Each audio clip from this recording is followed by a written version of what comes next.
Luxury cars की fleet. ये interest पहले फॉर्म कहाँ हुआ? मुझे मेरा नेचर पता है। मैं बैंकर से मीटिंग कर रहा था, बाहर निकला तो मर्सिडीज की शोरूम देखी, वहाँ पे ई क्लास लगी हुई थी। तुरंत मैंने जाके ले ली। क्रिकेट देखते हो? ये आईपीएल स्पॉन्सर किया है भाई हमने।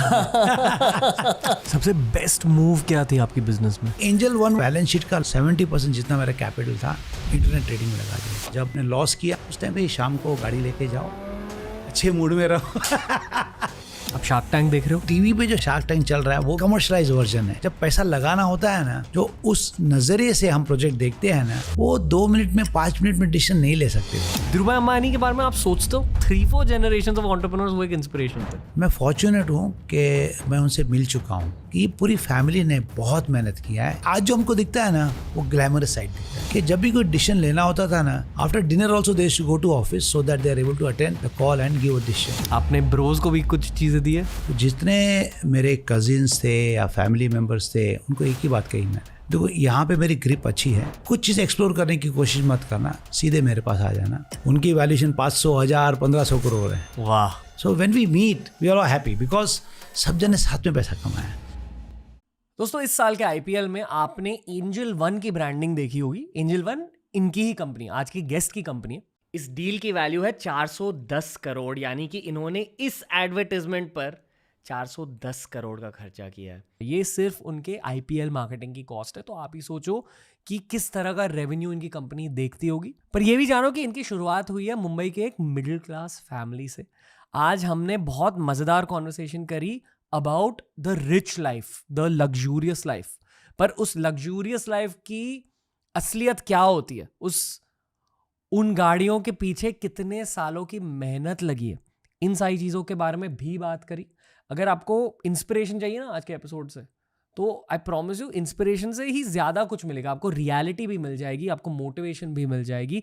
Enjoy today's episode with the very special Dinesh Thakkar भाई, जिनकी शुरुआत हुई थी एज अ 12th पास। ये सिर्फ 12th पास है और 12th पास होने के बाद भी he is considered one of the most successful Indians of our time. It's DT of Angel One on TRS.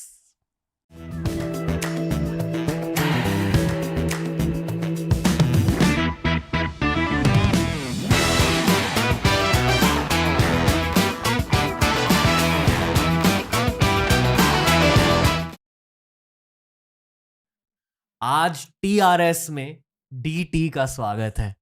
कैसे हो DT sir? Thank you, I am good, how are you? आप कैसे हो? अच्छा लग रहा है आपके सामने बैठकर। आपके बारे में बहुत पढ़ा है मैंने।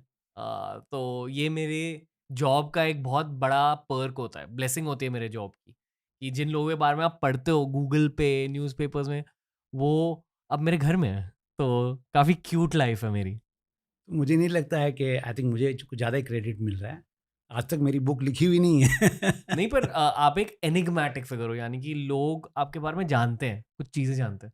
तो या तो मैं आपको वार्म अप करके स्लो कॉन्वर्सेशन कर सकता हूँ, हाउ आर यू, ये सब पूछ सकता हूँ, या मैं डायरेक्टली घुस के चीज़ें पूछ सकता डायरेक्टली अब हूँ। घुस जाओ आना। ओके। लग्जरी कार्स की फ्लीट, ये इंटरेस्ट पहले फॉर्म कहाँ हुआ, और आपके कार कलेक्शन के बारे में अब बताइए ताकि लोग जाने। क्योंकि ये ना आपका एक ब्रांड बन चुका है ऑनलाइन। लोग जानते नहीं कि इसके पीछे सालों की मेहनत है, डेकेड्स की मेहनत है, स्किल्स है, बिजनेस एक्यूमेन है। But let's start on luxury cars. ये स्टार्ट से ही है। मुझे लगता है कि लोगों को लगता है कि अभी ये जो ग्लैमरस लाइफ देख रहे हैं, ये स्टार्ट से ऐसी थी, ऐसे नहीं थी।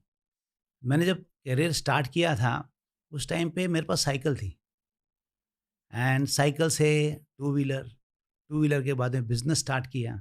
टू व्हीलर तक पेरेंट्स से पैसा लो तब तक ठीक है, जब आपका सपना हो गाड़ी लेना हो तो आपको खुद कमाना है। That is what I believe. तो जब बिजनेस स्टार्ट किया और पहले जब 2 लाख रुपए कमाए तो ये था अभी गाड़ी ले लेते हैं। तो उस टाइम पे fiat lead, this was year 1989। तो ब्लैक वाली फिएट में जिनको भी देखता था मुझे लगता था कि ये चीज़ है, लेनी है। तो जैसे पहले 2 लाख कमाए, एक तो बिजनेस स्टार्ट किया था, एक स्टेटस के लिए चाहिए, और एक सपना था बचपन से फिएट गाड़ी लेनी है। 2-3 गाड़ी चेंज की, उसके बाद में बिजनेस भी चलता गया। और मुझे याद है 2003 या 4 में मैं बैंकर से मीटिंग कर रहा था और बाहर निकला तो मर्सिडीज़ की शोरूम देखी, वहाँ पे ई क्लास लगी हुई थी। तुरंत मैंने जाके ले ली। घर पे आके मुझे लगा कि ये इम्पल्सिव नेचर अच्छा नहीं है, कि ये मैं क्या कर रहा हूँ? और जब 2-4 दिन चला ये मैं इतना फ़ैसिनेट हो गया, इतना अटैचमेंट हो गया गाड़ी में, मुझे लगा या तो मैं आज सोचूँ मुझे बिज़नेस करना है या तो गाड़ियों का शौक रखना है। ये समझ में आ गया गाड़ियों का बहुत शौक है। जब मैं फ़ियाट ड्राइव ही कर रहा था, मुझे हमेशा लगता मैं ही ड्राइव करूँगा। बट ये नहीं लगा कि इतना मैं पैशनेट हूँ। बट जब ये बैंकर से निकलना और शॉप से इम्पल्सिवली बाय करना, ये डेडली है मेरे बिज़नेस के लिए। पहले मेहनत करके वो स्टेटस तक पहुँचना है, जहाँ पे इस टाइप के शौक मैं पाल सकूँ, मेंटेन कर सकूँ। बिलीव मी 2003 से लेके 2015 तक मैंने एक भी गाड़ी ना देखी ना ली। वो एक ही गाड़ी जो ली, वो चला रहा था मैं। लोग कहते थे, "आप इतना अच्छा कमा रहे हो, अब गाड़ी चेंज कर लो।" तो उसको मेंटेन करने के लिए फर्स्ट मैंने कहा कि अगर मुझे लाइफ़ के शौक पूरे करने हैं, तो फर्स्ट मैंने हमारा जो सीनियर पर्सन था उसको सीईओ करके अपॉइंट किया। डे टू डे बिज़नेस ही देखेंगे अभी। फिर जाके मैंने लाइन से सब गाड़ियाँ ली। शुरू की मैंने मिनी कूपर, चलाई, बहुत अच्छी लगी। हाईवे से चला रहा था, तो लगा ब्रेकिंग शार्प नहीं है, अब क्या करना है? तो एएमजी की स्पोर्ट्स कार ली, एएमजी जीटी, फिर पोर्शा ली, फिर लैम्बोर्गिनी ली, फिर फरारी ली, बस सिलसिला चलता गया। बट जब मेहनत करके ये लगा, अब देखो स्टार्ट मैंने किया करियर 2000 सन 1988 में। 2015 में जाके मुझे लगा कि अब मेरे पास टाइम भी, वक़्त भी है और पैसे भी हैं और बिज़नेस सँभालने के लिए टीम भी है। तब जाके मैंने ये सब शौक पूरे किए। क्योंकि जो आपके बचपन के सपने होते हैं, वो बिज़नेस करियर के एक एडवांस स्टेज पर जब आप पहुँचते हो तभी फुलफ़िल हो सकते हैं, ये मैं मानता हूँ। अब और एक आपको एक एग्ज़ाम्पल दूँ। मैं कॉलेज में था 1975, तब अपने ये मर्सिडीज़ ने जी वैगन लॉन्च की। हुँ। तो उनकी एड मैंने देखी, मुझे बहुत गाड़ी अच्छी लगी। वो एक्वायर मैंने कब की? 2018 में। तो 1975 का सपना, मे बी वही सपना मुझे इंस्पायर कर रहा था। कुछ करना है लाइफ़ में, कुछ आगे बढ़ना है। तो फिर से जब मुझे ये दिखा कि जी वैगन जो मेरे पसंद का कलर वो आ रहा है, 2018 में जाके मैंने ये जी वैगन ली। तो जो बच्चे लोग कहते हैं ना आई एम इंस्पायर्ड, मुझे गाड़ियाँ बहुत अच्छी लगती है, तो ये अच्छी बात है। अब इसके लिए मेहनत करना, पेरेंट्स हुँ। से मत माँगना। हुँ। ओके। सबसे फ़ेवरेट गाड़ी कौन-सी है अब? नाउ ये ऐसे है कि पूछना पेरेंट्स से सबसे फेवरेट किड कौन-सा है आपका? वो जवाब देना मुश्किल है। सबका मैं कैरेक्टर कह सकता हूँ कि ये कैरेक्टर के हिसाब से ये गाड़ी अच्छी लगती है। बट एक फेवरेट है, अगर एक फेवरेट होती थी, बाकी सब बेच देता मैं। हुँ। वो उस मर्सिडीज़ का क्या हुआ वो ई क्लास मर्सिडीज़? आज भी है मेरे पास। क्योंकि उसके साथ इमोशंस अटैच्ड है। बहुत इमोशन अटैच्ड है। हर जर्नी, हर सक्सेस, हर बिज़नेस की मीटिंग, हर फैमिली फंक्शन में जो हम सोशलाइज़ किया वगैरह, हर चीज़ अटैच्ड है। आज भी वो गाड़ी नई की नई दिखती है। पर मुश्किलें भी अटैच्ड है उस मर्सिडीज़ के साथ? मुश्किलें एज़ इन उस मर्सिडीज़ में आपने मुश्किलों का भी सामना करा है? हाँ, लाइफ़ तो देखो एक्चुअली हमारा मार्केट तो वधगढ़ का पूरा बाज़ार है। तो जब वधगढ़ देखते हो तो उसमें एज़ एन बिज़नेस पर्सन भी हमको उतनी ही तकलीफ़ें होती हैं। जैसे मैंने करियर सीरियसली स्टार्ट किया, 88 में स्टार्ट किया मैंने इन्वेस्टमेंट की। इन्वेस्टमेंट की 2-3 साल में पता चला कि यहाँ पे पैसा बनाना इतना आसान नहीं है। तो बाज़ार का जो वधगढ़ है आप समझ नहीं पाओगे, जब तक आपको कोई समझाए। तो मैंने ये देखा कि ब्रोकर तो ये समझा नहीं रहा है मुझे। ब्रोकर का ये फ़र्ज़ था कि मुझे समझाना कि मार्केट में कैसे अप्रोच करो। अब मैंने जितना कैपिटल बोरो किया था, मैंने कैपिटल खुद का तो अपना ये पेरेंट्स से नहीं लिया था, बोरो किया था फ्रेंड सर्कल से 5 लाख रुपए। 2-3 साल में 2.5 लाख रुपए खो दिए। फिर मुझे लगा कि ये खोए क्यों? क्योंकि ब्रोकर ने मुझे गाइड नहीं किया, ऐसा कोई एडवाइज़र नहीं था कि मुझे गाइड करे। 91 में मैंने डिसाइड किया मैं क्लाइंटल शुरू करूँगा। जो भी मार्केट में नए आते हैं उनको गाइड करूँगा, एडवाइस करूँगा। 91 में बिज़नेस अच्छा चल पड़ा, अच्छे सारे क्लाइंट आए। मेरे जो मेन ब्रोकर थे वो भी अपने क्लाइंट मुझे भेजने लगे बिकॉज़ आपकी एडवाइस अच्छी है।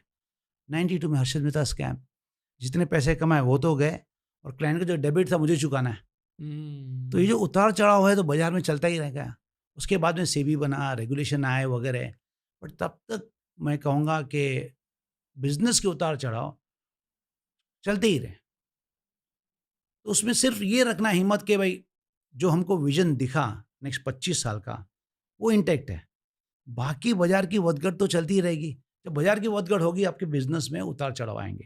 ये सब उतार चढ़ाव उसी गाड़ी में देखे। जब मैंने लॉस किया, मैं फैमिली को नहीं बताता था कि आई हैव मेड लॉस। उस टाइम पे शाम को गाड़ी लेके जाओ, अच्छे मूड में रहो। ये जो आपको जर्नी बताई कि अंधेरी ईस्ट से जू पे, ये सब to make us feel good that everything is good. So family never knew कि बिजनेस में इतने उतार चढ़ाव हो रहे हैं। तो इस गाड़ी के साथ में बहुत सारे मेमोरीज हैं जो गाड़ी के साथ में शेयर किए हुए, फैमिली को भी पता नहीं। ओके। मुझे अभी पता नहीं कि आपको करियर के बारे में पूछूं या गाड़ियों के बारे में, क्योंकि गाड़ियों के बारे में और थोड़ा जानना है मुझे। चलो पहले जरूर। गाड़ियों से स्टार्ट करते हैं। लेम्बोर्गिनी की खासियत क्या है? लैम्बोर्गिनी वेरी वाइल्ड कार, बिल्कुल उसमें जो वाइल्डनेस है वो किसी में नहीं है। आपको अगर गाड़ी चाहिए जहाँ पे आपको लगता है बहुत एनर्जी है, आज मुझे गाड़ी वो चाहिए जो मेरे एनर्जी लेवल को मैच करे, तो वो है लैम्बोर्गिनी। लैम्बोर्गिनी आज भी नेचुरली एस्पिरेटेड गाड़ी बनाती है। इसका मतलब क्या होता है? उसका साउंड सिस्टम, उसके जो थ्रिल्स है, जैसे आप ड्राइव करोगे ऐसा लगेगा बहुत डिफिकल्ट गाड़ी है। तो उन लोग ने वो डीएनए आज भी मेंटेन किया हुआ है। जब आप ऐसी गाड़ियों को मुंबई में चलाते हो क्या फील होता है? क्योंकि कहते हैं कि सपनों की नगरिया है, ये एक्चुअली एक सपना है बहुत लोगों के लिए कि लैम्बोर्गिनी होनी चाहिए। पर क्या फील होता है जब एक्चुअली लैम्बोर्गिनी में बैठते हो मुंबई में? You have achieved something, you have arrived in life. आप ये गाड़ी निकालो संडे को, पूरे ये बीकेसी एरिया, फाउंटेन एरिया में, तो फीलिंग अलग ही है। जो आपने कहा कि वाइल्ड कार है, मतलब आपके सेंसेस थोड़े सेंसेस को जगाता है। इनफैक्ट जैसे मैं मोस्टली ड्राइव करता हूँ सुबह मॉर्निंग, तो आधा नींद में होता हूँ, और लेमोन स्टार्ट करोगे अब यू अवेक लाइक। इंटीरियर्स कैसे होते हैं?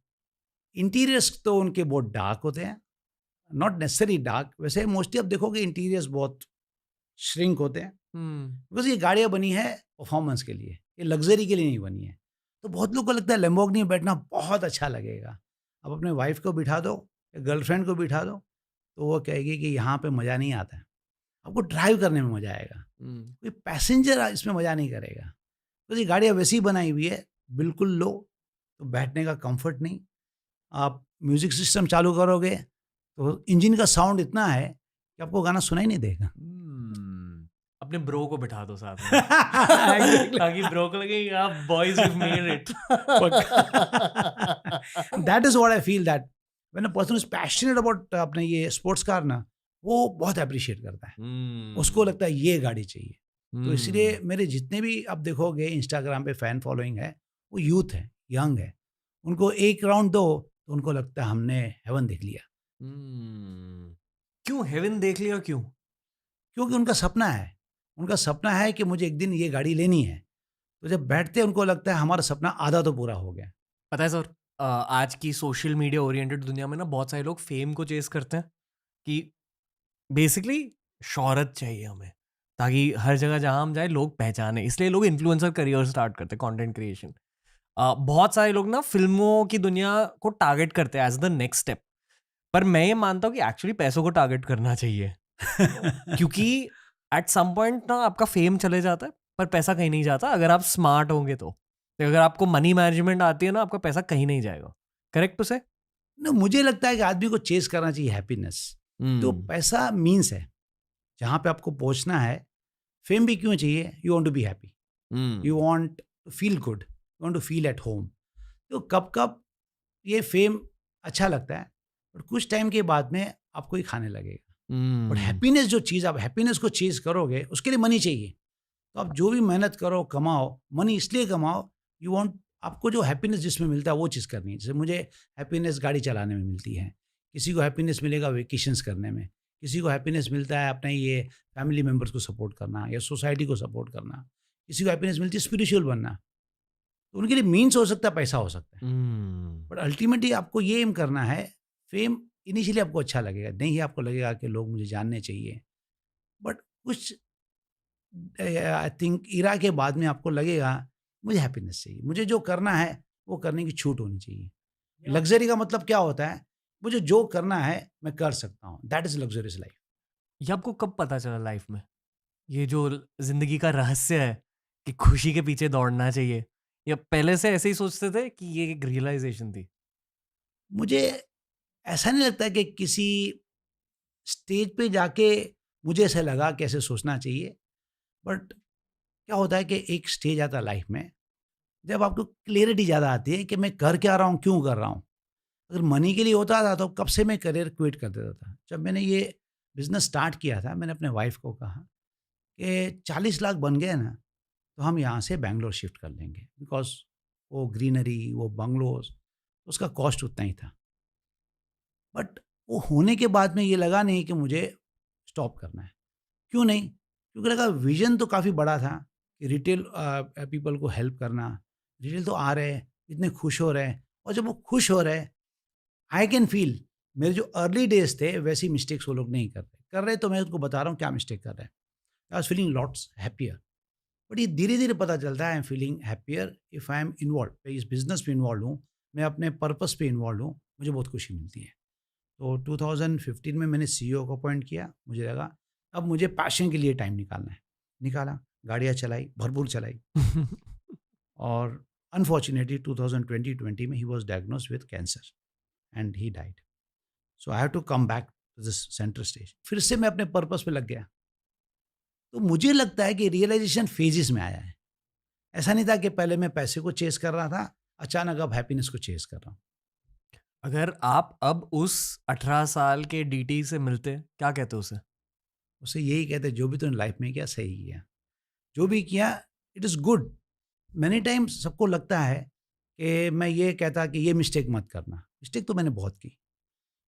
तो आज जो मैच्योर डीटी, यंग डीटी को कहेगा अगर वो सब चीज़ें तेरे साथ में नहीं हुई होती, तो यहाँ पे पहुँचता ही नहीं।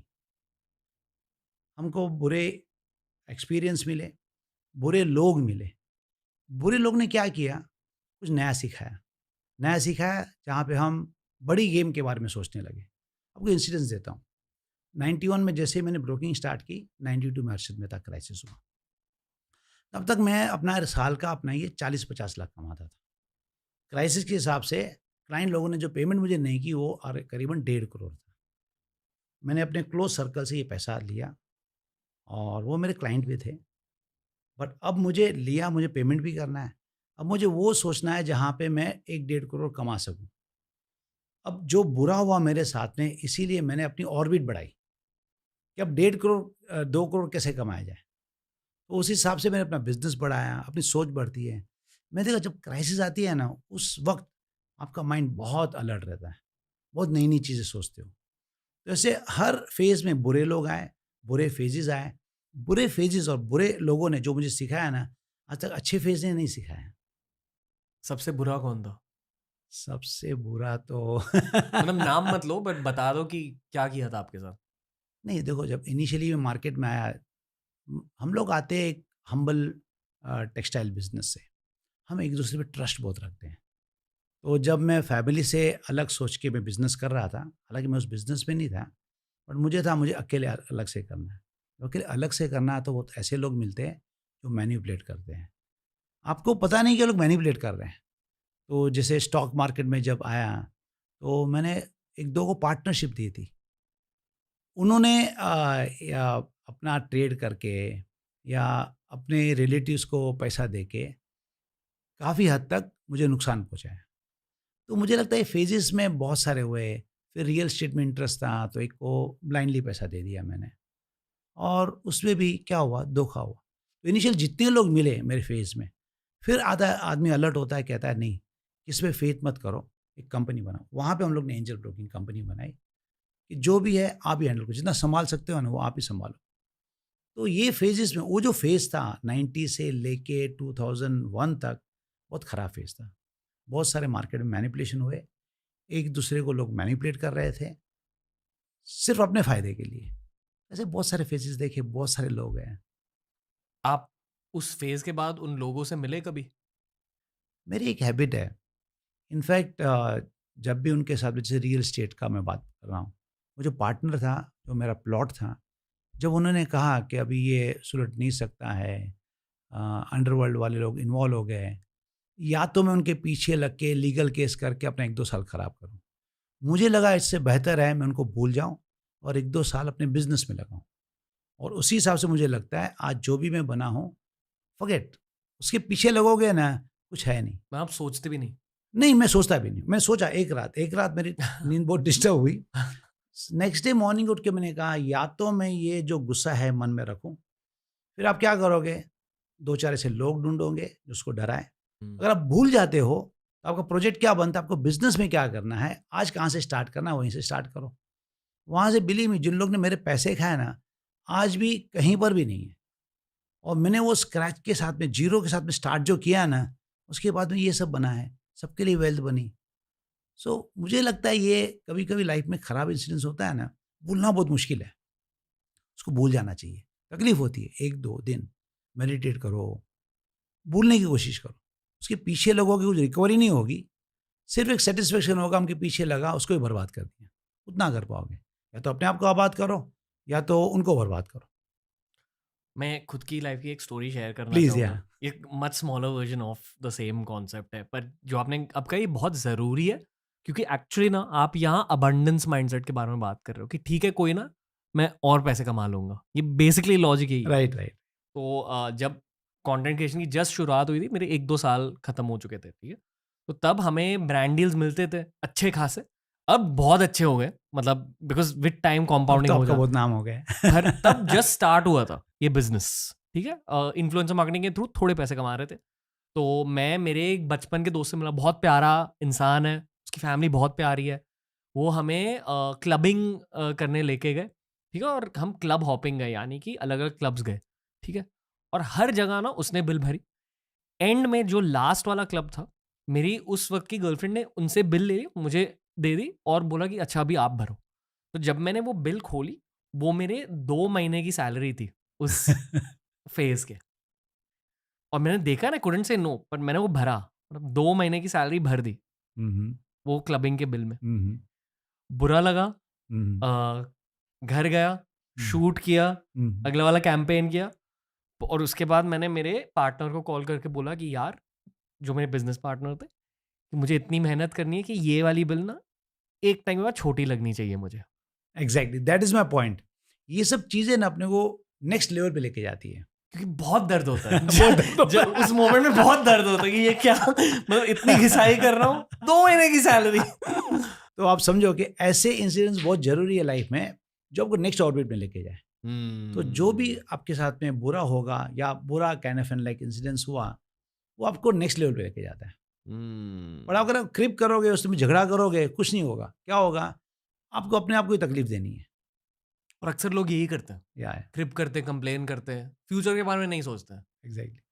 एंड कोर पे 1 लेयर डीप ये स्कार्सिटी माइंडसेट होता है। मतलब ये मानना कि नहीं, मैं लाइफ में इतने ज़्यादा पैसे नहीं कमा पाऊंगा।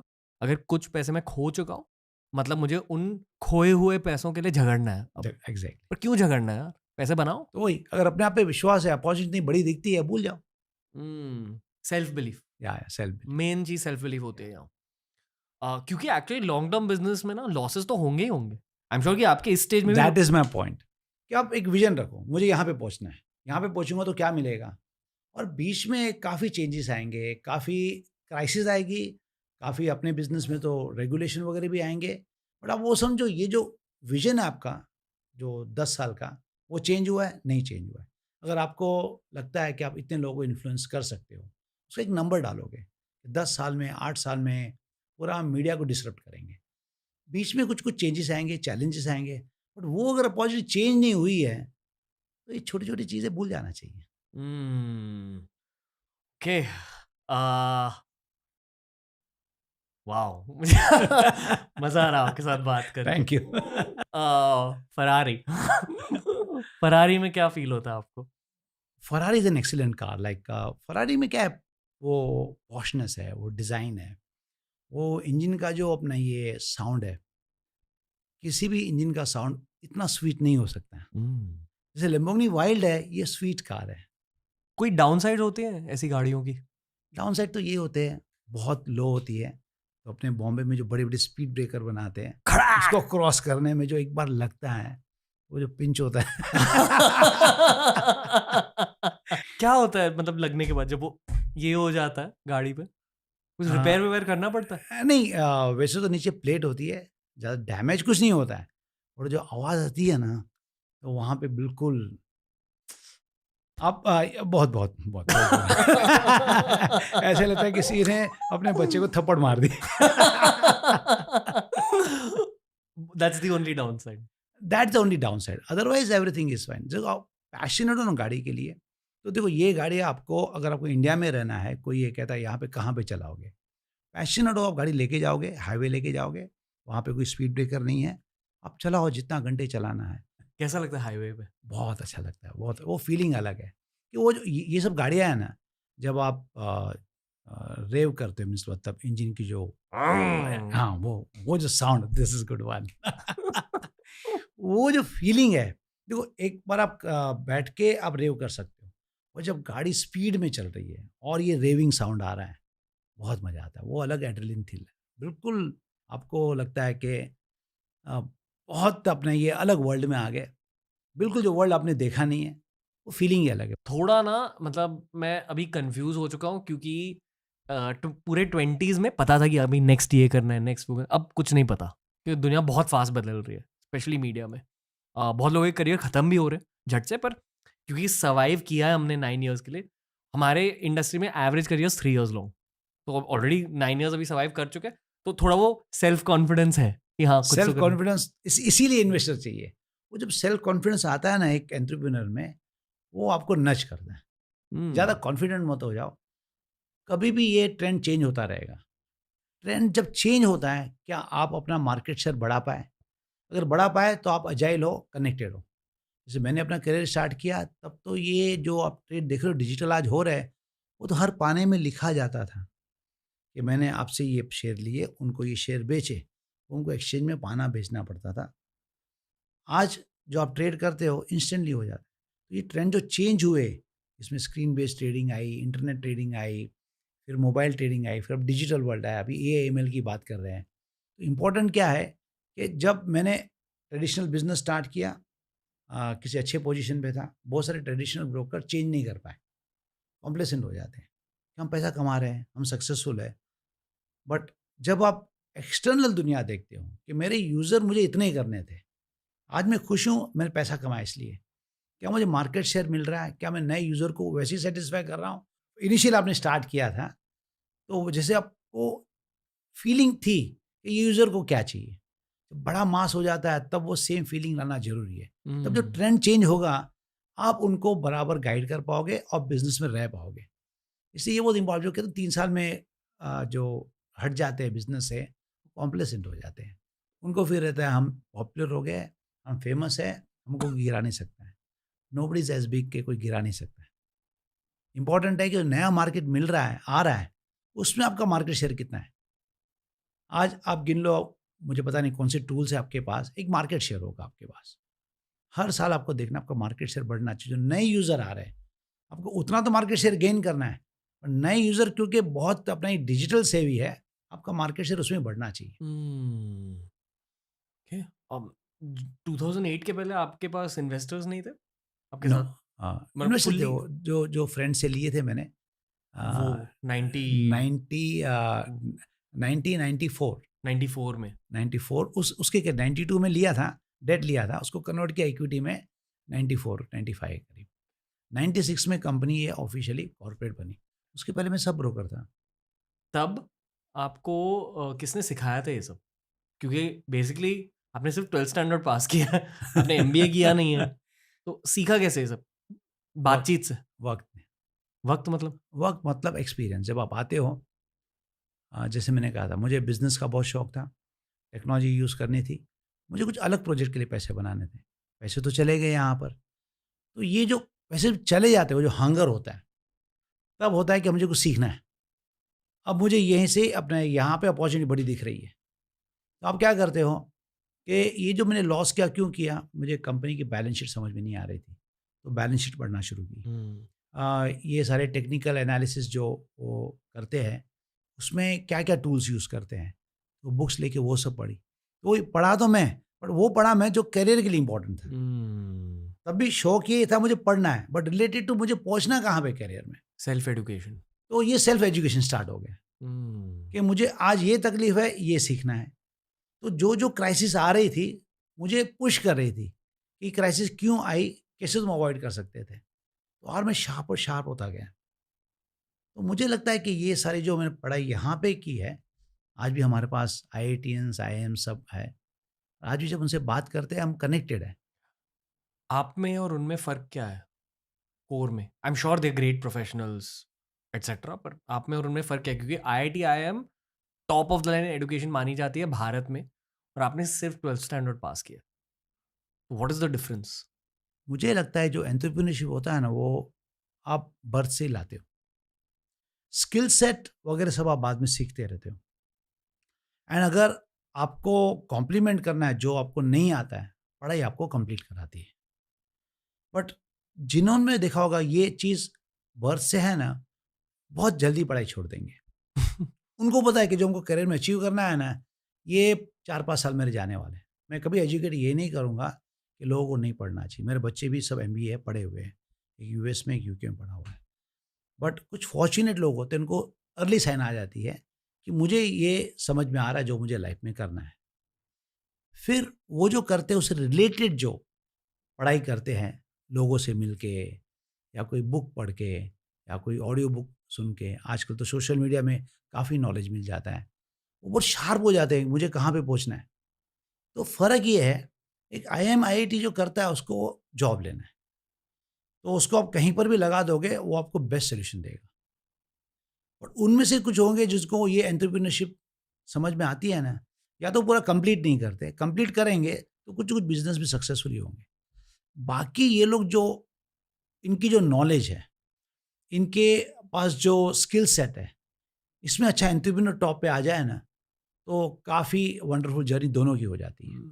मैं अपने आप में कंप्लीट नहीं हूँ। जब मुझे ये लोग मिले, मेरी जर्नी में ये सब धीरे-धीरे आए।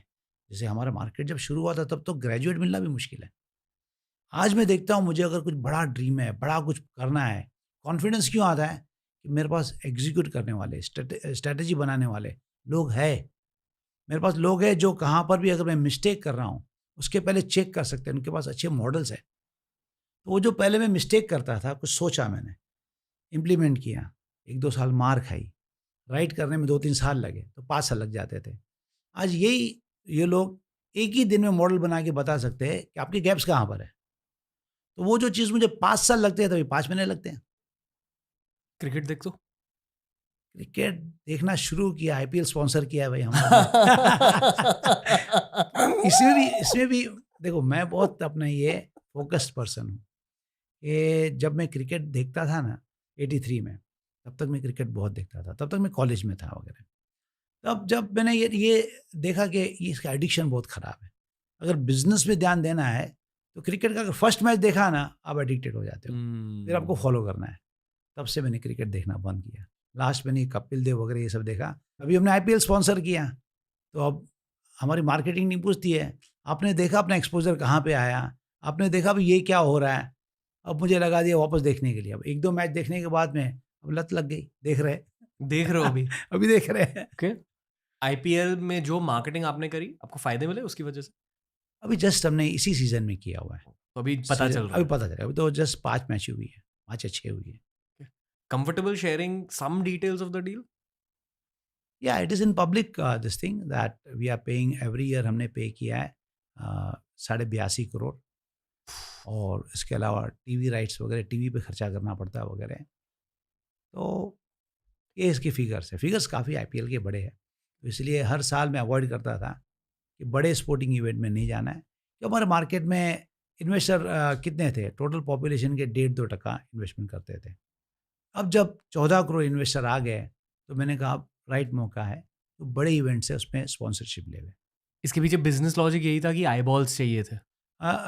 हमारा बिज़नेस आपकी तरह अभी टियर 3, टियर 4 से ज़्यादा आ रहा है। तो वहाँ पे रीच ये सब कॉमन जो मीडिया है उनका नहीं हो सकता है। अगर हमको सचमुच, अगर अभी देखोगे ट्रेंड पहले क्या था, 34-35 वाले स्टॉक मार्केट में आते थे। आप 2019, 2020 से देखोगे, यंग पॉपुलेशन 27, 26, इनफैक्ट 21 वाले भी आ रहे हैं। आज ये सब ऑडियंस को आपको टच बेस करना है या top of the mind recall करना है, तो स्पोर्टिंग इवेंट है जहाँ पे सब जन घर पे बैठ के स्पोर्टिंग देखते हैं, और कोई इवेंट सब जन साथ में बैठ के नहीं देखते हैं। दूसरे शो में आप देखोगे पेरेंट्स देखेंगे, बच्चे नहीं देख रहे हैं। स्पोर्टिंग ऐसा है, स्पेशली क्रिकेट, पूरी फैमिली देखेगी। एक कंज्यूमर पर्सपेक्टिव मेरा ये है कि जब आईपीएल देख रहा होता हूँ ना और ओवर ब्रेक्स के बीच एड्स आते हैं, मैं एक्चुअली उन एड्स को नोटिस करता हूँ क्योंकि एज अ कंज्यूमर आपको पता रहता है कि ये एड स्लॉट्स ना बहुत महंगे हैं, तो बहुत दिमाग लगाया होगा इनकी स्ट्रैटेजी के पीछे। तो आई ऑलवेज वंडर्ड कि हाँ एट सम पॉइंट ना किसी भी बिजनेस को अगर भारत में एक्सपैंड करना है, ये आईपीएल एड स्लॉट्स एक ड्रीम मोमेंट होगी बहुत सारे बिजनेसेस के लिए। सचमुच ये ड्रीम मोमेंट है। मुझे पता है कि मेरी टीम तो 10 साल से पीछे लगी हुई है कि आईपीएल में स्पॉन्सरशिप करते हैं। मुझे ये लगता था कि आपको सिर्फ फैमिली को खुश करना है, देखो मेरी कंपनी की ऐड आ रही है, मेरे कंपनी के बोर्ड लगे हुए हैं। अब जाके मैं कन्विंस हुआ, बिकॉज ये सब प्रॉपर्टी बहुत महंगी है, कि अब कुछ वैल्यू है।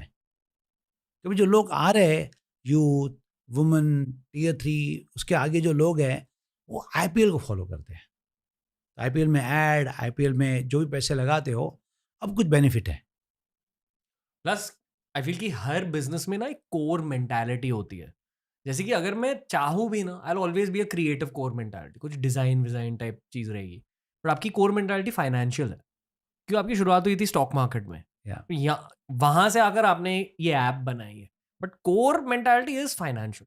आई बिलीव इवन जो नायका की फाउंडर है उनकी भी शुरुआत हुई थी as an investment banker, investment bank है। इसलिए कहते हैं कि you know that's why she found success, या क्योंकि उनकी core mentality actually number driven है, मैथमेटिकल है।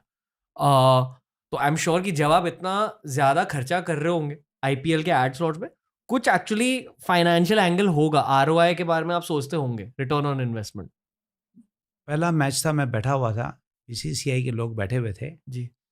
तो कहा अभी तो एक मैच हुआ है, 73 मैचेस बाकी है, बहुत रनवे है। मैंने कहा बॉस ऐसी बात है, मैं हर मैच में बैठा हूं, मुझे पता है मैंने 1 करोड़ तो दे दिया। अब मुझे हर बॉल का हिसाब किताब करना है कि मेरे कितने क्लाइंट देख रहे हैं और क्या मुझे बेनिफिट मिला है। वो भी सरप्राइज हो गया कि आप ऐसे ही सोचते हो। मैं तो ऐसे ही सोचता हूँ।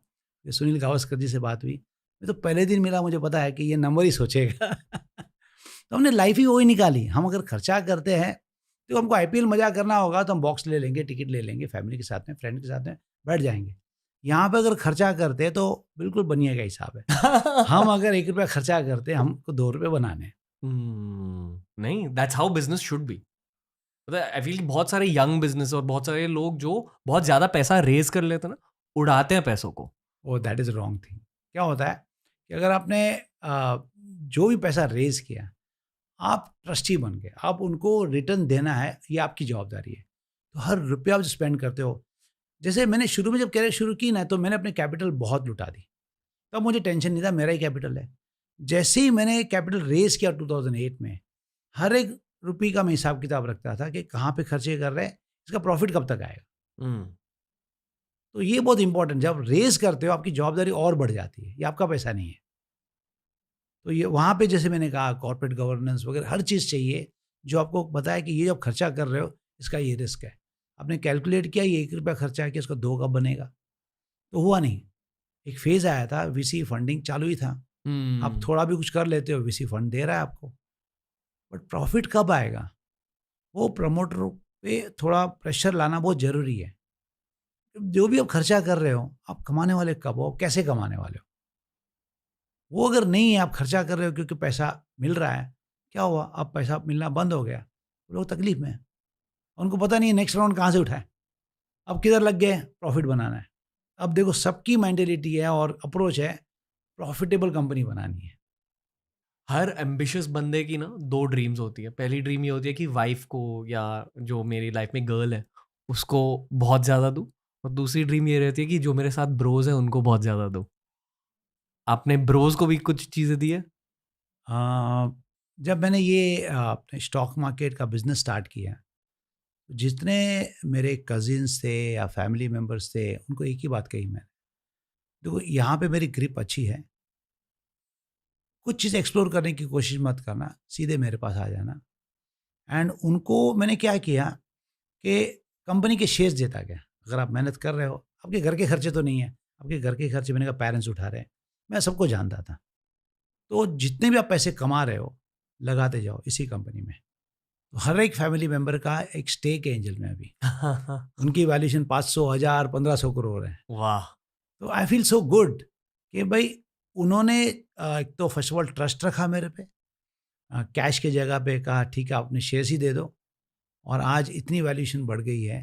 सो when we meet we are all happy because सब जने साथ में पैसा कमाया, सब जने साथ में सक्सेस देखा, सब जन साथ में थे जब हम ये जर्नी कर रहे थे, प्रोग्रेस कर रहे थे। वो जो खुशी है बिल्कुल अलग खुशी है। 2020s और 30s के बारे में पूछना चाहूंगा आपके खुद के पर्सपेक्टिव से। अभी भी आप एक्टिवली ग्रो कर रहे हो बिजनेस को? काफी मतलब हाँ, वो तो मुझे लगता है बिजनेस का कोई ग्रोथ नहीं सोच रहा है ना, तो बिजनेस डाई हो रही है। बिजनेस का मतलब ही है ग्रो होना। अगर आप ग्रो नहीं कर रहे हो तो कहाँ ना कहाँ पे आपने ड्यू डेट लगा दी बिजनेस पे। धीरू अंबानी कहा करते थे कि बिजनेस या तो ग्रो होगा या तो डिके होगा, बीच में होता ही नहीं है। तो वो चीज़ आज भी मुझे याद है कि जब भी आप बिजनेस का सोचते हो, अगर आप सोचते हो हमने बहुत कर लिया, यहाँ से ये आरओई ये रिटर्न आएगा, मेरा घर चलेगा, बिजनेस धीरे धीरे आप देखोगे 8-10 साल में बहुत छोटा हो जाएगा। तो इसलिए मैं बिलीव करता हूँ कि अगर टॉप पे जो पर्सन है उसके एस्पिरेशन अगर कम हो गए, वो यूथ को लेके आए, वो पर्सन को लेके आए जिसके एस्पिरेशन बहुत हाई है, उसको मेंटरिंग करें। फ्रंट में जो आदमी होना चाहिए उसको भूख होनी चाहिए कि मुझे ग्रो करना है। तो इसलिए हर बिजनेस के लिए बहुत इंपॉर्टेंट है। मैं कहूँगा जब भी बिजनेस लगता है कि हमने काफ़ी कर लिया, नेक्स्ट जनरेशन है जिनको भूख है, जिनको ग्रो करना है, उनको मेंटरिंग करो, उनको सिखाओ आपने जो सीखा है, आपने जो किया है, और वो जो नया जनरेशन जो आपके ग्रोथ को अलग लेवल पे लेके जाएगा, वो कॉम्बिनेशन बहुत डेडली है। आप शार्क टैंक देख रहे हो? बहुत बड़ा क्रेज है मतलब भारत में अभी शार्क टैंक का, और उसकी वजह से लोग एंटरप्रेन्योरशिप को लेकर फैसिनेट हो रहे हैं। आई थिंक कि बहुत सारे एंटरप्रेन्योर्स निकल के आएंगे उस शो के कल्चर की वजह से। I am not just talking about the show, but उस शो ने जो कल्चर को क्रिएट किया नहीं, है। शार्क टैंक का मुझे कॉन्सेप्ट पता है। हम हमारे ऑफिस में भी, कंपनी में भी शार्क टैंक जैसे ऐसे फॉर्मेट रन करते हैं, जहाँ पे हर इंडिविजुअल को जिसके पास आइडिया है उसको टीम दी जाती है, एक फंड दिया जाता है ताकि वो आइडिया अपना प्रेजेंट करे, और जो भी आइडिया हमको अच्छा लगेगा, इट इज़ एक्सटर्नल जजेस या इंटरनल हम लोग टीम बिठाते हैं, उनको एक्स्ट्रा एक्स्ट्रा फंड दिया जाता है ताकि वो जो प्रोटोटाइप को एक्चुअल वर्किंग प्रोटोटाइप बनाए। तो वो कॉन्सेप्ट पे बहुत बिलीफ है, बट ये टीवी पे जो शार्क टैंक चल रहा है वो मैंने नहीं देखा है, और जितना भी थोड़ा बहुत मैंने देखा है मुझे लगता है काफ़ी हद तक कमर्शलाइज वर्जन है। तो मतलब आपकी बिजनेस की बहुत ग्रोथ हो चुकी है अभी। आई एम श्योर कि okay, let's for a minute एक लाइन ड्रॉ करते हैं धीरूभाई अंबानी की फाइनेंशियल टाइमलाइन की। Okay, so he kept growing. अभी उसके साइड में आपकी फाइनेंशियल टाइमलाइन की लाइन ड्रॉ करते हैं। So at some point Dhirubhai Ambani would have had as much wealth as you have right now, correct? आपने कभी इसके बारे में सोचा कि उनके दिमाग में क्या चल रहा था in order to create that Reliance versus आप क्या सोच रहे हो? Another way of asking you this question is, क्या रिलायंस जितनी बड़ी कंपनी आपको ग्रो करनी है आपके जेनरेशंस के थ्रू, ऐसे थॉट्स आते हैं, या आपकी मेंटालिटी अलग है? देखो ये सब लेगेसी बिजनेस जितनी भी बनती है उनके विजन बहुत लंबे होते हैं। ये जो बिजनेस हम बनाते हैं वो ऐसे नहीं बनाते कि 5 साल में हमको फ्लिप करना है, 5 साल में बेच देना है। तो वही आप अगर धीरूभाई अंबानी की हिस्ट्री देखोगे तो क्लियर कट लग रहा है कि वो लेगेसी बिजनेस बना रहे थे। उसमें ख़राब टाइम देखे, वर्स्ट टाइम देखे, अच्छे टाइम भी देखे। जब मैंने मार्केट में एंट्री मारी थी, अच्छे टाइम से वर्स्ट टाइम उनके चल रहे थे, जहाँ पे पूरी ब्रोकर कम्युनिटी, पूरी मीडिया उनके पीछे लगी हुई थी। बट उनका जो विज़न था, हमको कहाँ पे बड़ी कंपनी इंडिया की बनानी है। तो वैसे ही एंजल का भी विज़न यही है कि इंडिया की सबसे बड़ी फिनटेक कंपनी बनानी है। अभी प्रोसेस में ऐसा तो नहीं होगा, लीनियर ग्रोथ नहीं होने वाला है। कहाँ न कहाँ पे अच्छे दिन देखने मिलेंगे, कहाँ न कहाँ पे बुरे दिन देखने मिलेंगे। बट ये जो विज़न है कि एक फिनटेक एक रिक्वायरमेंट है इस इंडिया की, हर यूथ की रिक्वायरमेंट है। अब ये जो विज़न है कब पहुँचेंगे, 10 साल, 20 साल, 50 साल, जितना भी साल लगेगा आप बढ़ते जाओगे, आप इन्वेस्टमेंट करते जाओगे, टाइम देते जाओगे। एक ना एक दिन आपकी वो कंपनी बन जाएगी अगर आपका फ़ोकस राइट है। बट कंपेयर करना जो धीरूभाई अंबानी ने अचीव किया वही मैं अचीव करूँगा, ज़रूरी नहीं है। एफर्ट्स वही है, हम्म। विज़न वही है कि कुछ बड़ा सोचना है। और हमेशा हर साल जितना मैक्सिमम ग्रो कर सकते हैं वो ग्रो करना है। एक्चुअली मैं मेरी क्वेश्चन को अच्छे से डिलीवर नहीं कर पाया, पर जो जवाब मैं चाहता था आपने दे दिया, तो thank you for that. Okay, Dhirubhai Ambani के बारे में आप सोचते हो कि क्या रही होगी उनकी विजन, मतलब कितनी बड़ी रही होगी उनकी विजन? क्योंकि I feel for 3-4 generations of entrepreneurs वो एक इंस्पिरेशन थे। मैं फॉर्चुनेट हूँ कि मैं उनसे मिल चुका हूँ। तो जब मैंने ये सब ब्रोकिंग स्टार्ट की, आ, ये बात है मुझे लगता है ये 1989 की। So one of my friend, जब मैं कहा मेरा एक क्लाइंट था, इसकी इन्वेस्टमेंट रिलायंस में बहुत थी, तो when I started this sub broking I wanted to go and give visiting card. तब वो इमेजिनेशन नहीं थी कि इतने बड़े आदमी से मिलने जा रहे हैं। तब वो जो रहता है ना कि नया बिजनेस स्टार्ट किया, I am excited to meet, तब सेठ जी हम कहते थे। तो went to his cabin, big cabin and all that, he saw the card and he understood my vision and he told यार this is a big opportunity, आपको ये करना चाहिए। वो 2-3 सेंटेंस आज भी मुझे बहुत, वो जो मोमेंट रहते हैं ना, बिल्कुल दिल पे लग जाते हैं। तो तब से मैं ट्रैक कर रहा हूँ इनका प्रोग्रेस। तब वो जैसे मैंने कहा था मीडिया का अटैक, ब्रोकर लोग का अटैक के हिसाब से स्टॉक प्राइस काफ़ी घट चुका था। And I was fortunate that I was able to get some order from Reliance and I have seen तब प्राइस थी 48 रुपीज़। 48 से यहाँ पे जो जर्नी देखी है मैंने, बाद में जो मुकेश अंबानी आए, the way he worked hard, तो क्लियर कट दिखता है कि पूरी फैमिली ने बहुत मेहनत किया है एक विजन पे। एवरीडे आज जो हमको दिखता है ना वो ग्लैमरस साइड दिखता है, बट उनका वो जो स्टेज, रात को ही मैं देखता था उनकी ऑफिस 12-12 बजे चालू। यानी मैंने यहाँ तक सुना था, मैंने बातें नहीं की इसके बारे में, कि जब भी कोई डिसीजन लेना होता था ना, after dinner also they to go to office so that they are able to attend the call and give a decision. तो ये सब फोकस, ये डेडिकेशन ही ये चीज़ करती है कि आपकी कंपनी इतनी बड़ी बनी।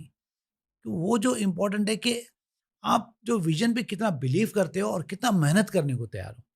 इसमें बहुत सारी सेक्रीफाइस गई होगी। सेक्रीफाइस जहाँ पे फैमिली ने सपोर्ट किया, फैमिली ने बिलीव किया एक दूसरे पे, खराब टाइम में भी एक दूसरे के साथ में रहे। तो मुझे लगता है कि जो जर्नी है ना, आज के डेट में बहुत ग्लैमरस लग रही है, और उनके वो आप दिन देखोगे तो काफ़ी मेहनत की उन लोगों ने। उनकी एनर्जी कैसी थी? Very very high. एंड उस टाइम पे मुझे याद है तब मुकेश अंबानी ने join, he was very active in business and he took lots of kind of like x bankers and all that. तो क्लियर कट दिखता है विजन कि यहाँ से फैमिली रन बिजनेस से कैसे प्रोफेशनल रन बिजनेस बनाना है और कैसे टाइम भी देना। जैसे मैंने कहा था कि डिनर के बाद में देखता था ऑफिस में लोग बैठे थे, Encouraging energy. He was encouraging. encouraging a lot and giving me a lesson that if you want to become big, you have to be ready for this slog। इस ढंग से आपको काम करना पड़ेगा, अपने आप पे बिलीव करना पड़ेगा। ये बताया नहीं आपको? बताया नहीं, बट वही मैं कहता हूँ Set an कि आई example. Can see that Hmm. कि ये जो अचीवमेंट कर रहे हैं, तो उस टाइम पे मार्केट में था ये बबल कंपनी है, ये है, बट मुझे पता है बैकएंड में जो मेहनत कर रहे हैं मुझे इंस्पायर कर रहा था कि ये कहाँ ना कहाँ पे काम करना चाहिए। तो ऐसे पैशन के साथ में काम करना चाहिए, प्रोफेशनल्स लाना, रेलिवेंट रहना, क्या नया नया चीज़ हो रहा है। एंड मैं कहूँगा मेरे हिसाब से अगर इन्वेस्टमेंट, इक्विटी इन्वेस्टमेंट कल्ट किसने लाया, वो है धीरूभाई अंबानी, ये अंबानी फैमिली, नॉट हर्षद मेहता। हर्षद मेहता ने स्कैम किया था, उसने सिर्फ प्राइस को रिग किया, कोई वैल्यू क्रिएट नहीं की इन्वेस्टर के लिए। इस फैमिली ने इन्वेस्टर के लिए इतनी वैल्यू क्रिएट की है। वहाँ पे मुझे लगता है ये इंस्पिरेशन, अगर किसी का पैसा लो, मल्टीप्लाई करके दिखाओ। And then today we feel it is easy, it is not easy journey. उसमें ख़राब दिन, अच्छे दिन, मार्केट की वदगढ़, बट ये बिलीव कि हम जो बिज़नेस कर रहे हैं उसमें अल्टीमेट हम बहुत कुछ अच्छा कर लेंगे और उससे सबको बेनिफिट होगा। जितने लोग काम कर रहे हैं, जितने लोग ने इन्वेस्टमेंट किया है, वो मैंने उनसे सीखा। आपका next stage of growth tier 3 tier 4 से रिलेटेड है। ऑब्वियसली ये यूथ ओरिएंटेड जनता है ना, मतलब यंग जनता है, यंग पीपल स्टार्टिंग आउट आप इंडिया करियर्स। देखोगे ना, इंडिया का प्रॉब्लम क्या था, हर घर में एक फादर था जो अर्न कर रहा था फैमिली के लिए, वाइफ हाउसवाइफ थी और 2 बच्चे पढ़ाई कर रहे थे। अब पूरा इंडिया चेंज हो गया। अब क्या हो गया, हर घर में वो 2 बच्चे कमा रहे और अपने फादर से भी ज़्यादा कमा रहे। तो इसलिए जो भी बिजनेस कर रहा है उनको ये समझना चाहिए ये इंडिया बदल चुका है। अब मोस्टली जो इंडिया की इनकम आ रही है और आएगी ये यूथ से आने वाली है। और यूथ कहाँ से आ रहा है? टियर 3 वहाँ से पॉपुलेशन काफ़ी बड़ी है। तो जो मेट्रो के लोग हैं ना वो वेल कनेक्टेड है। ये जो लोग उनको अपॉर्चुनिटी कभी मिली नहीं और अभी उनको लेवल सेम प्लेटफॉर्म मिला है जहाँ पे वो लोग उतना ही इनोवेशन कर सकते हैं जितना एक टियर 1 और मेट्रो वाले कर रहे थे। तो ये जो सेगमेंट है उसको तो इग्नोर करना ही नहीं चाहिए, एक्नॉलेज भी करना चाहिए। बड़ा जो ग्रोथ आने वाला है इंडिया का इस सेगमेंट से ही आने वाला है। तो एक यूथ और एक टियर 3 एंड बियॉन्ड। आप देखोगे 2015-16 के बाद में जैसे ही ये social media, mobile phone, data package सब फ्री हो गए, तो ये जो यूथ आया है बहुत बड़े नंबर में आया है। नहीं जस्ट आया बट वो एक्टिवली पार्टिसिपेट कर रहा है। और ये यूथ जो है ना स्पेंडिंग में बिलीव करता है, सेविंग में ज़्यादा बिलीव नहीं करता है। तो it is good for us. What they are doing, जब स्पेंड करते हो अब 10 लोग के लिए जॉब क्रिएट करते हो, 10 के लिए जॉब क्रिएट करते हो वो 100 लोग के लिए क्रिएट कर रहा है। ये जो वर्चुअस साइकिल में इंडिया गया है ना, ये ट्रेंड रहेगा। इस ट्रेंड में एक्नॉलेज करना कि यूथ ने काफ़ी पार्टिसिपेट किया है। प्लस आई एम श्योर आपको अपने ऐप के थ्रू भी डेटा मिल रहा है। मैं स्टॉक मार्केट के बारे में 2 चीज़ जानता हूँ। पहली चीज़ ये है कि आपको अपने देश की और दुनिया की एक थोड़ी बहुत मैप मिल जाती है कि कैसे कंपनीज चल रहे हैं, कैसे कंपनीज चलने वाली है, अगर किसी का डाउनफॉल हुआ तो क्यों हुआ। अलग अलग इंडस्ट्रीज़ के बारे में पता चलता है। बट आई एम श्योर अगर आप एक ऐप चला रहे हो जिसके थ्रू आप स्टॉक मार्केट में इन्वेस्ट कर सकते हो, आपको यूजर्स के बारे में भी बहुत ज़्यादा पता चलेगा। तो क्या पता चला है एक्चुअल भारत के बारे में, स्पेशली जो आपके नए यूजर्स हैं, मान लो जिन्होंने पिछले 1 साल से ऐप को यूज करना स्टार्ट किया, क्या पता चल रहा है उनके बारे में? बहुत मेंटालिटी क्या है? बहुत इंपॉर्टेंट ट्रेंड। फर्स्ट तो ये यूथ को ये पता है कि हमको अगर बड़ा वेल्थ बनाना है तो हमारी सेविंग डालनी पड़ेगी इक्विटी मार्केट में। और thanks to people like you have made this awareness that long term में लोगों ने वेल्थ जो बनाया है वो इक्विटी मार्केट में बनाया है। अब ये यूथ की जर्नी कैसे स्टार्ट होती है, उसका थोड़ी भी सेविंग होगी ना तो वो मार्केट में स्टार्ट करता है। बट लोगों को लगता है कि ये ट्रेडर है, ये ट्रेडिंग कर रहा है। मैं कहूँगा कि इसका पैटर्न देखो, जैसे आपने कहा मैं प्रोफाइल देखता हूँ, 6-8 महीने में ये कैश मार्केट में इन्वेस्टमेंट करता है, म्यूचुअल फंड में पैसे डालता है। ट्रेडिंग में उन्होंने पैसे नहीं बनाए, बट किस में पैसे बनाए? जो पैसे इनके कैश मार्केट में जा रहे थे, जो पैसे म्यूचुअल फंड में जा रहे थे, 2020 से मैं देख रहा हूँ कि उन लोग ने काफ़ी पैसा वहाँ पे बनाया। अब एक बार जब उनको पता चलता है कि यहाँ पे इन्वेस्टमेंट करने से हमको पैसे अच्छे मिलते हैं, तो लाइफ की जो सेविंग करेंगे ये नेक्स्ट 30 साल, ये कहाँ पे करेंगे? जहाँ पैसा बन रहा था। बट इनिशियल इनकी जो जर्नी हो रही है लालच के हिसाब से हो रही है। हम ट्रेडिंग करके फटाफट पैसे बनाते हैं। एक दिन फरारी फिर वो होगी। समझ में आता है कि एक दिन में नहीं होगा, हमको हमारा जो लॉन्ग टर्म पैसा इधर लगाना है। तो पहले का जनरेशन जैसे बैंक में लगा देता था एफडी में, अब एफडी में लगाओगे 6% मिलेगा, इक्विटी में लगाओगे तो कंपनी 13-14% से ग्रो हो रही है तो उतना तो ग्रोथ मिलेगा, कभी कभी ज़्यादा मिल जाएगा। बट मैं कहूँगा इंपॉर्टेंट क्या, आप देखो आप बास्केट ऑफ कंपनी लेते हो, जितनी इकोनॉमी बढ़ेगी, इकोनॉमी 6.5-7% से बढ़ने वाली है, इन्फ्लेशन 5-6% होगा, तो 12-13% का आपको ग्रोथ मिल जाता है। तो ये लॉजिक के हिसाब से आप पैसे लगाओगे, जो 30 साल में आपकी जो पूंजी बनेगी काफ़ी बड़ी बनेगी। तो मैं ये देखता हूँ ऐसे नहीं कि जो राइट है वो स्टेप डे 1 से लेते हैं। डे 1 से बहुत लालच रखते हैं, उनको लगता है हम बड़े बड़े फंड मैनेजर को बीट कर लेंगे। फंड मैनेजर कितना कमाता है? 14-15% साल का। ये एम रखते हैं 100% साल का, वो तो होगा नहीं। अब ट्रेडिंग करते हो तो ये जीरो सम गेम है, एक हारेगा एक जीतेगा। हारेगा कौन? कच्चा खिलाड़ी हारेगा। जो नए लोग हैं वो समझते नहीं है ये, बट उनके लिए ये भी इंपॉर्टेंट है समझने के लिए, कुछ आपने लॉस किया, ये इंस्टीट्यूशन की फीस समझो। अब जो आप कमाओगे उम्र भर, it is because of this fees. तो ये पैटर्न में देखा, आते हैं बहुत एग्रेसिव ट्रेडिंग करते हैं, फिर धीरे धीरे कैश मार्केट में डालते हैं, डिलीवरी लेते हैं, पोर्टफोलियो बनाते हैं, म्यूचुअल फंड लेते हैं। आप अभी भी खुद ट्रेड करते हो? Contrary to people what people believe, मैंने इक्विटी में पैसे नहीं डाले हैं, मेरे पैसे से मेरे बिजनेस में ही लगे हुए हैं। तो ऐसे एक हिसाब से मेरा पूरा पैसा इक्विटी में लगा हुआ है मेरे बिजनेस में, जहाँ पे मैं ड्राइवर सीट पे हूँ। मुझे पूरा कॉन्फिडेंस है कि जो भी लॉस प्रॉफिट जो भी होगा, जो मेरे इन्वेस्टर मेरे साथ में इन्वेस्टमेंट कर रहे हैं, उनको ये कंफर्ट है ये आदमी सेफ्टी के लिए और कहाँ पे नहीं लगा रहा है, मेरी इन्वेस्टमेंट सब मेरी कंपनी में है, बाकी जो पैसे लगते हैं गाड़ियों में ही लगते हैं। और वाइफ और ब्रोस की गिफ्ट्स के लिए। नो, वो सब छोटे छोटे अमाउंट, वही कहता हूँ कि वो सब लो मेंटेनेंस वाले लोग हैं। कुछ सपने बचे हैं? सपने कब खत्म होते हैं? सपने बचे हैं सपने तो काफी बचते हैं। Outside of business? Outside of business, I want to go across the globe. Like when I go outside, no, I don't want to be like as a tourist. Be there, be a local person over there. Again, हर सपने में गाड़ी आएगी, वहाँ पे गाड़ी लो। 2 4 महीना रहो, local culture समझो, एंजॉय विद देम। सबसे बेस्ट मूव क्या थी आपकी बिजनेस में? सबसे बेस्ट स्ट्रैटेजी? सबसे बेस्ट मूव और सबसे वर्स्ट मूव यही था। 1998 इंटरनेट आया इंडिया में। Being a technology person, I was very much kind of passionate, internet का कुछ ना कुछ यूज़ करना है। तब इंटरनेट का कनेक्शन लिया, चैट करते थे यूएस में क्या हो रहा है, यूएस में इंटरनेट से लोग बाय कर रहे हैं, सेल कर रहे हैं। तो मुझे ऐसा कि इंटरनेट यहाँ पे इंडिया में क्यों नहीं एक्सपीरियंस दे सकते हैं। तो मैंने काफ़ी इन्वेस्टमेंट किया ताकि इंटरनेट का एक्सपीरियंस दे सकूँ। बहुत क्रूड वे में दिया भी मैंने, बहुत लोगों को पसंद आया, बट तब तक सेबी की परमिशन नहीं आई थी। सेबी की परमिशन आई 2001 में। तब तक मैंने कहा कि अब जो परमिशन आ चुकी है, बड़ा इन्वेस्टमेंट करते हैं। तो अपने बैलेंस शीट का लगभग 70% मैंने लगा दिया। 70% जितना मेरा कैपिटल था इंटरनेट ट्रेडिंग में लगा दिया। ये सबसे बड़ा मेरा बेट था। और एक कंपनी को हायर की जो सोल्यूशन डेवलप करेंगे, फ्रंट एंड बैक एंड, जो क्लाइंट ट्रेड कर सकता है, बैक ऑफिस देख सकता है, वेब इनेबल्ड। सोल्यूशन रेडी होने जा रहा था, उन्होंने कहा रेडी होने जा रहा है, अब हार्डवेयर का इन्वेस्टमेंट कर लो। मैंने हार्डवेयर ऑर्डर कर लिए।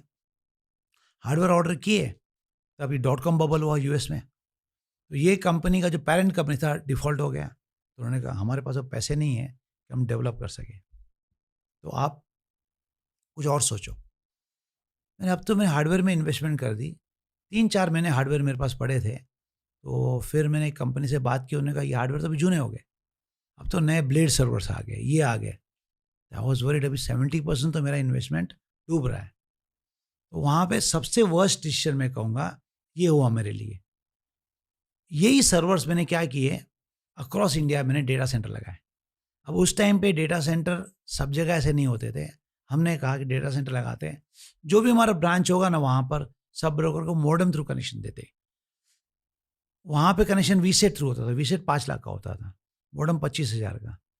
तो जहाँ जहाँ पे हम जाते थे ऑफिस लगाते थे, बिकॉज डेटा सेंटर के हिसाब से we became very popular, market leader everywhere. तो ये जो डिसीजन था एक वर्स्ट होने लगा था, और यही डिसीजन पॉजिटिव में हो गया, बिकॉज सर्वर्स थे इसलिए मैंने सब जगह डेटा सेंटर लगाए। और आज ये सब इजी है बात करना, डेटा सेंटर वगैरह। उस टाइम पे डेटा सेंटर लीज लाइन से कनेक्ट करना, मॉडेम थ्रू कनेक्टिविटी देना, बहुत बड़ा इनोवेशन था। फटी थी तब? काफ़ी फटी, उस दिन फटी थी। उस दिन फटी थी, पता नहीं था क्या करे। उस दिन क्या हुआ था, क्यों फटी थी? एक रीज़न ये था, एक तो हार्डवेयर के हिसाब से .com बबल के हिसाब से सोल्यूशन नहीं आया। अब पता नहीं क्या करे इसका, इतना बड़ा इन्वेस्टमेंट। सेकंड क्या हुआ था, उसी टाइम पे .com बबल में आपको याद होगा केतन पारेख स्कैम हुआ था, जिसकी वजह से BSE में बदला ट्रेडिंग जो होता था, जो आज फ्यूचर की तरह आप बोरो कर सकते हो पैसे, वो बैन हो गया था। वो बैन हो गया तो मेरा 90% बिजनेस डाउन हो गया था। और जब बिजनेस 30% OPM कमाता है, 70% हमारा कॉस्ट है। एक तो मेरा कैपिटल 70% गया और बिजनेस ठप हुआ बिकॉज केतन पारेख ने कुछ किया, तो फट गई थी। इसीलिए एक तो रिकवर करने क्या होता है, जैसे मैंने जब भी लॉस किया, रिकवर करने के लिए कोई अपॉर्चुनिटी थी, बिजनेस ठप हो रहा है, कैपिटल भी चला गया। इससे इनोवेट करना कि भाई ये, वही मैं कहता हूँ, वो भी इम्पैक्ट रहा कुछ 15-20 दिन, बड़ा इम्पैक्ट था। फिर ये सोचने लगा कि अभी रिकवर इससे कैसे करेंगे। वहाँ से आज तक रिकवरी की है। जो मैंने आपको स्टार्ट ऑफ द पॉडकास्ट में कहा कि आपके बारे में पढ़ा है मैंने, एक तो वो लग्जरी कार्स का एंगल था, पर दूसरा एंगल यही है कि you are known for Angel One today, and in our eyes एक ट्रेडिंग प्लेटफॉर्म है। बहुत सारे लोग ना जीरोधा के बारे में अब जानते हैं इंटरनेट के through, and now Angel One, there are few more platforms. तो that was my impression of you. पर कभी मैंने सोचा भी नहीं था कि इतनी लंबी कहानी रही होगी एंजल वन तक पहुंचने के लिए। तो was creating the app the J curve moment, जहां सब कुछ बहुत ज्यादा compound होके फटा? क्योंकि आपके पूरे करियर में has it been a steady slope या ऐसे exponential rise हुई है? देखो ऐसी बात है, आप अगर कोई भी ग्राफ देखोगे ना, उसको जब लंबा स्ट्रेच करके देखोगे ऐसा लगेगा लास्ट का बहुत हाई आपने ये ग्रोथ हुआ है। बट मेरे इसमें हर 2-3 साल में बड़े ग्रोथ हुए। बट ये ग्रोथ फिनोमिनली हाई क्यों है? क्योंकि ये जो डिसरप्शन हुआ इंडिया में हुआ, उसका मार्केट शेयर मिला। तो मोबाइल ऐप हमने 2010 में क्रिएट किया था। तब कोई आपको ये जेको नहीं दिखा। जेको क्यों दिखा? जब ये गवर्नमेंट ने कुछ ऐसे किया तो यूथ आ गई मार्केट में। अब यूथ आ गई मार्केट में, इसमें हमारे पास ऐप था। बट हमने क्या समझा कि ये जो आ रहा है पॉपुलेशन, ये फ्यूचर है। इसीलिए ये ऐप को ऐसे मॉडिफाई किया। और खाली ऐप नहीं होता, देखो ऐप तो सब जन बना सकते हैं। आप डिजिटली कैसे क्लाइंट को एक्वायर करोगे, कैसे आप टॉप ऑफ द फनल सोचोगे, कौन सोचेगा एंजल वन के बारे में, जब आएगा तो उनको क्या क्या जर्नी दिखानी है ताकि वो एक्टिव हो जाए। तो ये आप जो देख रहे हो ऐप, वो सिर्फ टिप ऑफ द आइसबर्ग है। नीचे जो बनाया हुआ है वो, उसमें काफ़ी इन्वेस्टमेंट हुई। तो इन्वेस्टमेंट भी काफ़ी, जैसे मैंने बेट की थी इंटरनेट के टाइम पे, वैसे ही बेट की यहाँ पे जो चल पड़ी। और हर फेज में देखोगे एंजल धीरे धीरे मार्केट शेयर गेन ही करता गया है। पर यहाँ पे जब डिजिटल वर्जन आया तो डिजिटल प्लेयर से उन्होंने मार्केट शेयर गेन किया। उसमें Angel One was fortunate enough to think on right time and switch from physical to digital. और ये डिजिटाइजेशन जो गवर्नमेंट ने किया, ये जो डेटा अपने ये जो पैकेट्स फ्री हुए, स्मार्टफोन का पेनिट्रेशन और इन्फ्लेशन को लो रखना, कॉम्बिनेशन सब हुए ताकि एंजल वन आज जो एंजल वन बना, या तो डिजिटल प्लेयर जो भी बने इसलिए बने। ऐसा नहीं उन्होंने ऐप बनाया था, ऐप तो सबके पास थे। बट किनको विश्वास था कि ये पॉपुलेशन बड़ा ग्रोथ लाएगा, उसी में इन्वेस्टमेंट करना है। वही 3-4 जो ब्रोकिंग हाउस है वो बड़े। आज अपन ब्रोकिंग हाउस की बात करते हैं, बट ये खाली ब्रोकिंग ऐप नहीं है। अब जो इंडिविजुअल ऑन बोर्ड कर चुका, उसको हैबिट लगी कि अब मुझे ये ऐप पे ही करना है, अब उसको इन्वेस्टमेंट करना है, म्यूचुअल फंड करना है। ये यूथ है, 27-28 साल का यूथ है। अब उनको क्या चाहिए कि नेक्स्ट स्टेप हमारे क्या, हमको समझाना है। तो इसमें हमको आर्टिफिशियल इंटेलिजेंस, मशीन लर्निंग के टूल्स बिठाने हैं। ये प्रोफाइल कौन है उसको स्टडी करना है, उसके लिए राइट सोल्यूशन क्या वो देने हैं। तो आगे चल के ये जो फिनटेक रेवोल्यूशन जो आ रहा है ना, आ चुका है मैं कहूँगा, उसका एक बड़ा एक कर्व देखोगे जहाँ पे ये भी ग्रोथ आपको छोटी लगेगी। माय पॉइंट इज, मैंने इसलिए स्टार्ट में लग्जरीज की बातें करी क्योंकि सरफेस लेवल पे वही दिखता है। फिर थ्रू आउट द पॉडकास्ट मेहनत के बारे में, दुख के बारे में, पीड़ा के बारे में पता चलता है। पीड़ा के बारे में नहीं, बट हार्ड वर्क के बारे में, डेडिकेशन के बारे में, वो kind of like confidence in your vision के बारे में। स्ट्रेस पीड़ा नहीं है, पीड़ा इज रॉन्ग वर्ड, किसी को डराओ मत। हर एंटरप्रेन्योर इस फेज से जाएगा, पर उसको अगर कमिटमेंट है, अपने आप पे विश्वास है, तो वो करेगा नहीं। जर्नी में पता भी नहीं चलेगा कि कब उसने वो पीड़ा देखी। एक्सटर्नल वर्ल्ड को लगेगा कि अपनी पीड़ा देखी, मेरे से कोई पूछेगा आपने पीड़ा देखी ना, अपने फैमिली वाले बोलेंगे बहुत खराब फेज देखा है इसने। मुझे नहीं लगा, बस मैं उस विजन के पीछे मैड था। लायन टाइगर यही होता है, लायन टाइगर। एग्जैक्टली। मतलब my point is, again external world वो जे कर्व देख रहा है कि ऐप के आने के बाद या इंडिया में डिसरप्शन के आने के बाद वो ई क्लास मर्सिडीज लैम्बोर्गिनी फरारी में बदल गई। बट लोग ना जब बिजनेस के बारे में बात करते हैं, they don't highlight stories like this. The founder movie देखी है आपने? वो जो जिसने मैकडोनल्ड्स, हाँ देखी मैंने। उनको सक्सेस मिला था एज 50 के बाद। मतलब एज 50 तक उन्होंने सक्सेस देखा भी नहीं था। इवन धीरूभाई अंबानी का बड़ा सक्सेस 50 के बाद में ही है। क्योंकि मेरे ख्याल से ना एज 20 से 50 तक आप सीख रहे हो चीज़ों, गलतियां कर रहे हो, रूटीन बना रहे हो, जिंदगी के बारे में सीख रहे हो, और एक दिन अगर कांस्टेंट मेहनत करी तो सब कुछ फट जाएगा। That's what I feel. कितनी अच्छी बात कही आपने। जो भी यूथ मेरे पास आता है ना, मैं यही कहता हूँ कि आपने बड़ा विजन रखा है ना, तो 10 साल तो आपको पता भी नहीं चलेगा आप उस डायरेक्शन में हो कि नहीं हो। मैं एग्जांपल देता हूँ अमिताभ बच्चन का, धीरूभाई अंबानी का, काफ़ी लोग, जैसे मैकडोनल्ड का आपने बताया, काफ़ी लोगों ने बड़ा जो अपना ये सक्सेस अचीव किया है 45-50 के बाद में अचीव किया है। तो इसलिए मुझे लगता है जो भी आपने बड़ा विजन रखा, उसके लिए रेडी होने के लिए 10-10 साल लगते हैं। और जब वो क्लिक होगा ना, इतना फास्ट क्लिक होगा आप इमेजिन भी नहीं कर पाओगे। उसके लिए mental health, emotional health and physical health has to be good. 50 में अगर फिजिकल हेल्थ अच्छी नहीं है, आप सिर्फ सोच रहे हो अपनी तबीयत खराब है, तो जो आपने हाइंडसाइट, जो विजडम गेन किया, उसका यूज़ कब करोगे? वही आपकी पूंजी है। अब उसको लिवरेजिंग करो। Key lesson of this whole podcast, ठीक है हमने पास्ट डिटैचमेंट के बारे में बात करी, पर ये है कि खुद का ख्याल रखो अगर लंबी विजन है तो, and constantly agility, hard work, ये सब तो होना ही चाहिए। होना ही चाहिए, वो तो गिवन थिंग है, वो तो मिनिमम वो चाहिए ही कि आप रेलिवेंट हो, आप नॉलेज ले रहे हो, आप इवॉल्व हो रहे हो, आप विजन में बिलीव कर रहे हो। बट ये विजन पे सस्टेन होना या बिलीव को कंटिन्यू रखना, वो बहुत इंपॉर्टेंट है। बीच में ख़राब टाइम आएंगे, बट वो क्या इंपॉर्टेंट है, आपको वो देखना है जो मेरा फाइनल विजन था आज भी दिख रहा है ना, तो आप जुटे रहोगे, पता भी नहीं चलेगा।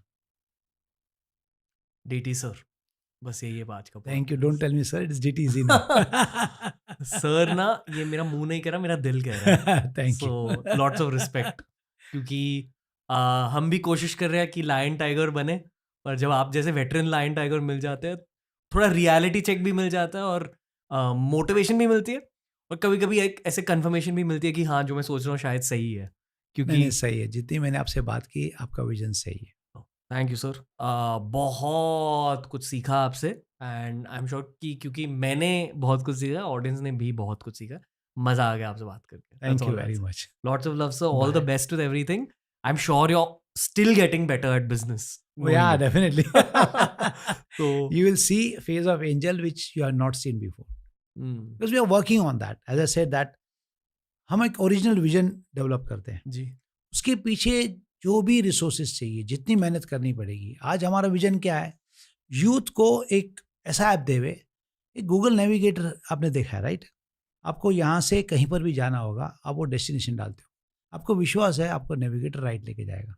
अब बीच में डिस्ट्रैक्ट भी हो गए तो भी वो आपको सही जगह लेके आता है। एंजल का ऐप वैसे बनाना है जो यूथ ऑनबोर्ड करता है, वो अपने वेल्थ क्रिएशन जर्नी में डिस्ट्रैक्ट भी हो गया, कुछ गलत चीज़ें भी की, हमको उस पॉइंट से उसको सही दिशा तक लेके आना है। विजन वो है, वो बनाने के लिए कहना इजी है, बट बनाने के लिए वो जो ग्राइंड लगेगा, हार्ड वर्क लगेगा, I think we are ready for that. What you will see now from starting from whatever we are doing, where we'll reach would be a different company altogether. Fintech जहाँ पे it works like a navigator which is truthful to people who are onboarding. आज तक जो भी financial service चीज़ें बेची हुई है ना, आरएम के कमीशन के लिए बेची हुई है। एक डिजिटल वर्ल्ड है जहाँ पे मैं प्रोफाइल देख सकता हूँ कंपनी का, उसकी रिक्वायरमेंट दे सकता हूँ, मेरा कॉस्ट तो नहीं है सर्व करने का, जो राइट है वही मुझे बेचना है। और ये काइंड अगर 30 साल के लिए रहेगा मेरे प्लेटफॉर्म पे, कहाँ ना कहाँ पे कुछ ना कुछ इनकम दे के ही जाएगा। ये है विजन, ये अचीव करना है। ये मुझे आज भी मुझे कहते हैं ना स्लीपलेस नाइट दे रहा है कि मुझे पहुँचना ही करना ही है। क्रेजी। Thank you. और 2000 गाड़ियों को खरीदो sir. Thank you, I hope that I am able to do that. और अपने ब्रोज को भी गिफ्ट करते रहो। पक्का पक्का पक्का, all bros. Thank you, thank you, looking forward to meeting you in life again. Sure, पक्का, बाय। तो दोस्तों ये था आज का पॉडकास्ट। मेरी कोशिश हमेशा ये रहती है कि अगर मेरे सामने कोई इंसान बैठे हुए हैं, मुझे उनके सोल तक पहुंचकर कंटेंट खींचना है, कंटेंट एक्सट्रैक्ट करना आपके लिए। जब मेरे सामने कोई बिजनेसमैन बैठते हैं ना, मैं उनसे बिजनेस क्वेश्चंस पूछ सकता हूं, पर मैं ये मानता हूं कि यार बिजनेस ना आप प्रैक्टिकल एक्सपीरियंस से सीख लोगे। तो जिन लोगों को बिजनेस सीखना है ना, वो बिजनेस सीख लेंगे। पर मैं ये मानता हूं कि जो इमोशनल कोचिंग होती है एक इंसान की, इमोशनल कंडीशनिंग होती है एक इंसान की, वो सीखना ज़्यादा मुश्किल होता है। तो मेरी कोशिश ये होती है ऐसे एपिसोड्स में कि ऐसे महादिग्गज बिजनेसमैन को जब मैं मिलूं तो उनके हार्ट को, उनकी आत्मा को एक्सट्रैक्ट करके वहाँ से कंटेंट निकाल के आपके सामने पेश करूं। बताइए ऐसे पॉडकास्ट आपको कैसे लगते हैं, बिकॉज अगर आपने डिमांड किया तो हमारी ओर से सप्लाई डेफिनेटली मिलेगा। I look forward to doing many more business oriented, emotional and spiritual conversations. ये थे Dinesh Thakkar sir of Angel One. Definitely उनको सोशल मीडिया पर फॉलो कीजिए और definitely look forward to the next TRS episode. बहुत तगड़ी lineup है, आपके लिए हम बहुत मेहनत कर रहे हैं, बस सपोर्ट करते रहिए और हमारा प्यार एक्सेप्ट करते रहिए। Love you all, will see you soon.